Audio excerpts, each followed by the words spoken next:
Hi guys, today I wanted to talk to you a bit about why overtraining is bad.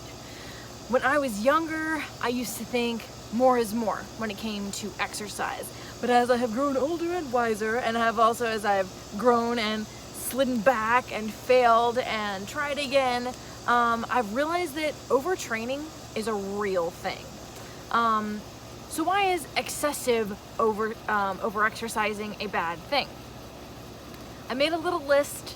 Yes, I have a list of notes because that's how my brain works. I gotta have notes. And number one would be injury. If you are exercising too much, you can wear down your joints. And also, if you're super tired from working out too much, you're gonna be clumsier, you're not gonna be as clear-headed, you're not gonna be as mindful of your movement, so you'll be more prone to injury. Number two, mindless eating. This has been a big one for me. I think it is for a lot of people. If I'm overtraining, I am, number one, killer hungry, and number two, I feel like I deserve a reward because I worked so hard, right? But mindless eating is almost never a good thing. If you're trying to battle an eating disorder, mindless eating is bad. If you are trying to lose weight, mindless eating is bad. So kind of both ends of the spectrum, bad things, right? You want to be thinking about how the food is making you feel.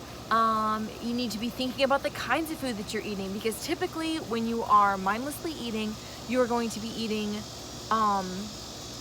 overeating. You're probably eating more food than you need to eat. You won't be enjoying the food, you're just eating it. And then number three, it's probably gonna be a lot of food that is not good for you, that doesn't serve you, right?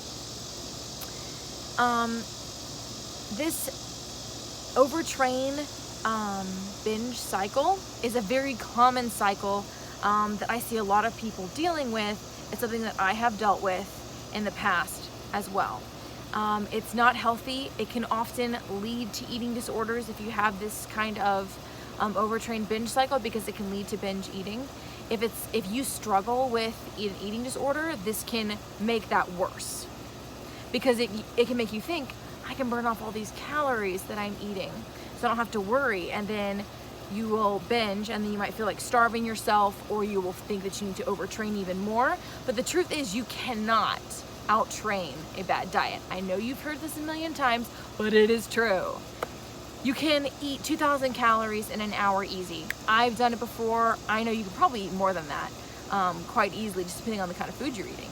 Because, you know, we're really, where I live in America, we're really blessed where we have foods that are readily available to most people. I know not everyone, but to most people, that are high in calories, that taste delicious. It's honestly a kind of ironically good problem to have, that we have so much food, right? But it's easy to eat 2,000 calories in an hour because you can literally just take a box of some sort of packaged food and shove it down your gullet, right? If you are running sprints for an hour, imagine running sprints for an hour. That sounds like hell on earth. Sprints for an hour, you burn about 1,000 calories if you're really working hard.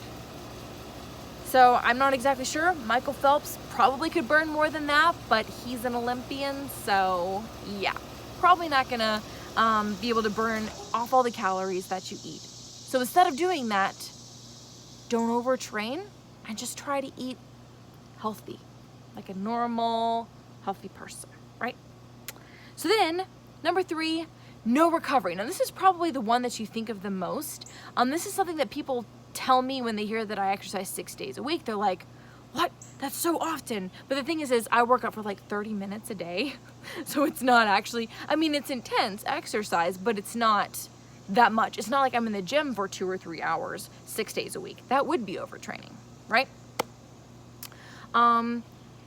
So when it comes to exercising, when you exercise and you feel that burn, that is your muscle breaking down. You're getting these tiny, itsy bitsy little tears in your muscles. And then when your body comes back and repairs those muscles, it's gonna make your muscles grow and become bigger. But you gotta have those little tears, right? Now think about it. If you are working out to the point of getting those little muscle tears, because you can work out and not do that, But if you're really excessively working out every day, you're super sore, you've got DOMs every day, and you never take a rest, when is your body going to rebuild that muscle? It's not. So constantly tearing and not healing, bad times, my friend. Don't want to do it. Just don't do it. Instead, try training about an hour a day. I train for 30 minutes a day, but because I do it 6 days a week. But if you did it 4 days, even then, 30 minutes a day, it's about consistency, guys. But I'm gonna talk about that later. I'm getting ahead of myself. Another thing about recovery and overtraining is if you overtrain, it can hurt your sleep. I don't know the science behind it. I should research it so I would know. But I know from personal experience and I know from what I have read that it can really hurt your sleep. So there's a fine line, because if you exercise, it can help you sleep, right? But if you overtrain, it can hurt your sleep. And sleep is the most important for building your muscle, for keeping your bones strong, for helping your joints recover. Sleep is super important. So you're really, really hamstringing yourself again. If I'm waving at a bee, by the way. I'm not like just waving at you. But yeah, don't hurt your sleep with overtraining.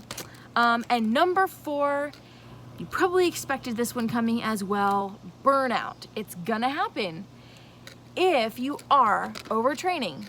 That was my computer. And being crazy, you're gonna burn out. And even the most tough, dedicated person is either gonna wanna or is gonna have to quit, because your body can only take so much for such a long period of time. I hit this wall hard. I had to stop exercising because I was killing myself. My doctor told me, you've got to stop exercising. Got to take a break. And it was one of the hardest things I've ever done, because I was addicted to exercise, and it was more of a mental, disordered way of thinking of exercise, right? So now I'm really thankful I have a very healthy relationship with exercise, but that is something that can happen to you, and you want to avoid that if possible, right? So something to think about is if you are tempted to overtrain, in reality, doing that is probably going to keep you from reaching all those goals that you want to reach by overtraining, right? If you're wanting to gain muscle, you're thinking, I'll exercise more, I'll gain more muscle. It's actually not true. Your muscles won't grow. If you're thinking, I want to overtrain because I want to burn more calories, probably not going to happen. In all likelihood, what's going to happen to you, and what happens to a lot of people, like you think of all the people that are in the gym in January, so many people, but then they all quit. Well, not all of them, obviously. Hopefully you're there, right? But most people leave after, I think it's like February. Gym memberships go way down after that.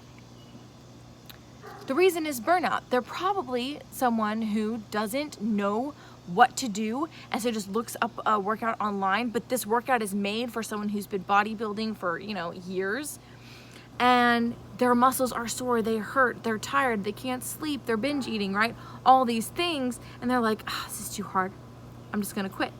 So instead, I would suggest do not overtrain, but do something that makes you sweat. Do it 5 times a week would be my number 1 suggestion for a newbie. Do it 5 days a week or 4 days a week. If you want to, do it every day, but just make sure that you are getting enough recovery time. So if you're doing a 12-minute Tabata workout every day, that is very intense exercise. Tabata is you're going all out for 20 seconds, you have a 10-second rest, all out for 20 seconds, have a 10-second rest. And if you do a 15-minute workout of that, it doesn't sound that hard, but it is actually really, really hard. But however, that's only 12 minutes of your day. You have the rest of 23 hours and 45 minutes to recover, right? That's a long time that you'll be able to recover. If you're doing a 2-hour workout, however, every single day, it can be very hard to recover from that if you're not someone who's been doing it for a long time. So I'm really talking to my beginners mostly here.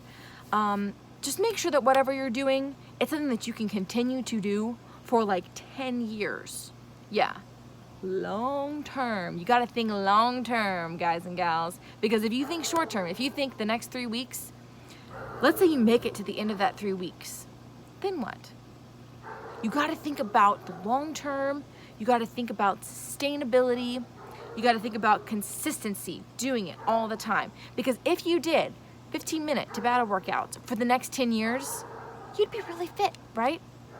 But if you did 3-hour gym workouts for the next 3 weeks every day, you're very likely to burn out and to stop that and to not continue, right?